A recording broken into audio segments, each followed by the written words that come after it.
Kitchen with Pixel's mom. Today I'll be making a classic Spanikopita. I am going to change it up a little bit though and make it into Spanikopita hors d'oeuvres.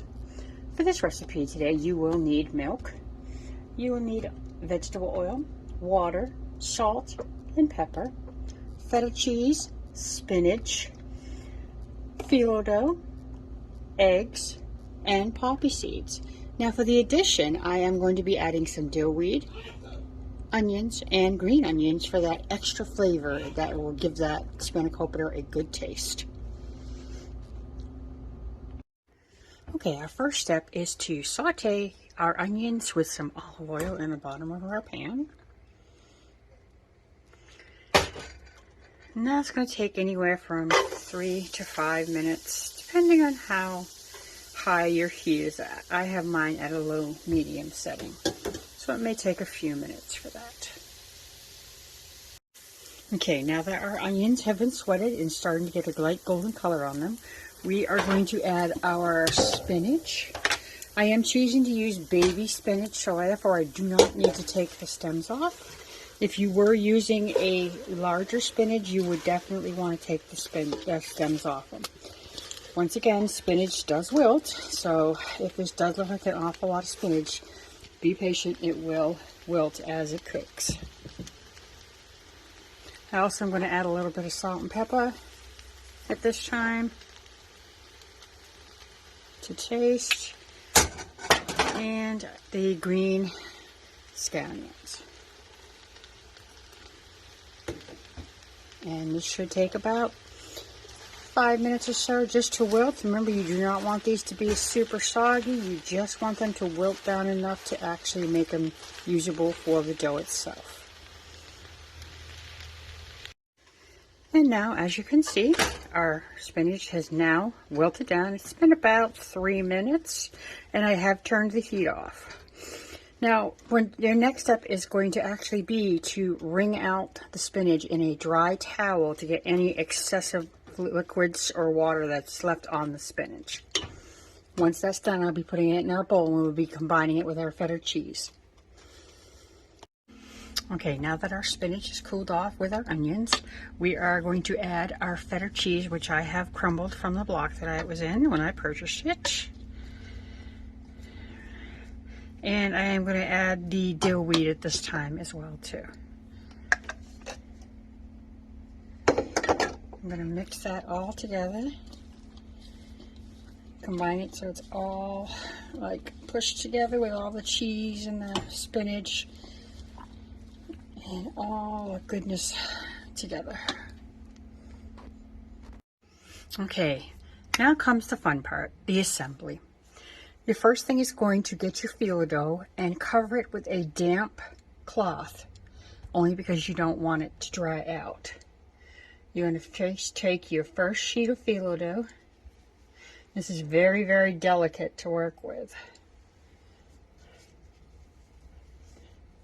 As you will see, it is not the most easiest thing to work with. So sometimes you may have a casualty, like the first sheet that I have here.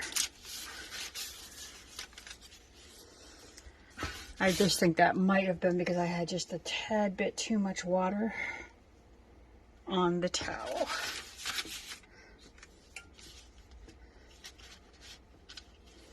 Okay, so now that you have that done, you're going to take your butter and very lightly go over your phyllo dough.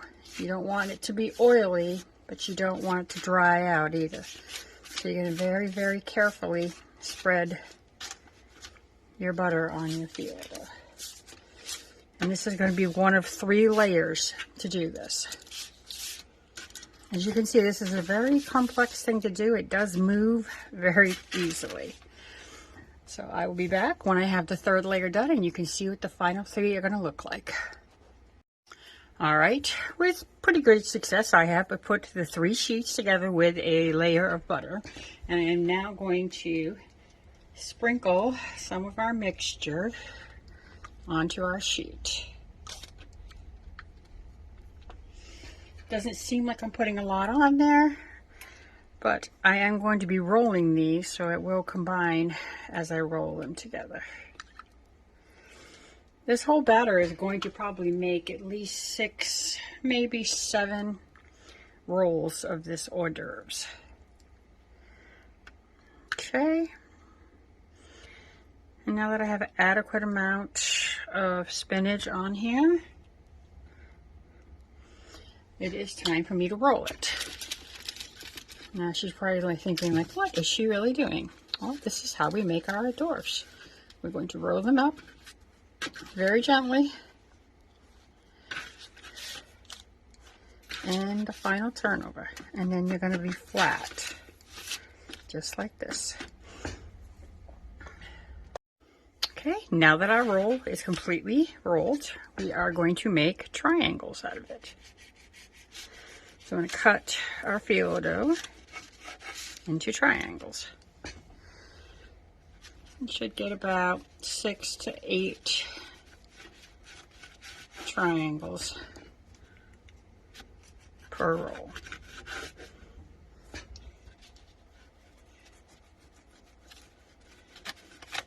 And I'll be back when I have that done and show you what they look like. Alrighty, now that we have our rolls stuffed and sliced, we ended up getting 28 beautiful hors d'oeuvres. Now, in order for this to get a golden nice crust, we're going to want to take an egg yolk and just lightly brush it on top of our dough. This is just to make sure that we get a nice golden crust. And I did, however, set our oven to 350. It's going to take anywhere from 15 to 20 minutes or until they have risen and gotten to be a golden brown. After I put the egg yolks on top of this, I am going to sprinkle them very lightly with the poppy seed for flavor as well too. And it will be very attractive on the actual finished product. I will show you all that before I put them in the oven. And this is what it's like once you get the egg wash and your poppy seeds on there. I will take this time to mention that this is a very time-consuming hors d'oeuvre to create.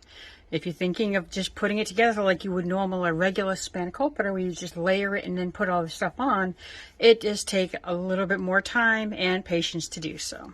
So now I'm going to put this in the oven, as I said, for 350 degrees, and it will bake until 15 to 20 minutes or until risen and golden brown. And at that time I will take them out and you can see how they look.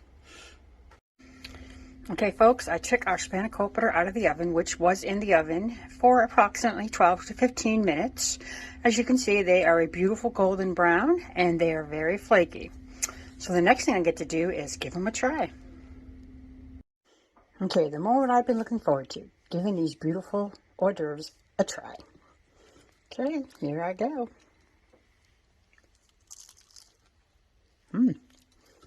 Very crunchy, very flavorful. I am glad that I did add the extra dill and onions in there as well. Gave it a very nice flavor. I do recommend you give this a try. As I did state before, it is very time consuming to make this hors d'oeuvre, but I think it was totally worth it and such a success. I really do thank y'all for coming and watching my videos. I look forward to reading any of your comments, and I really hope that you guys can give this a try. If you do, please let me know. Y'all take care now, and you have a wonderful day. Thanks for watching Tara's Kitchen with Pixel's Mom.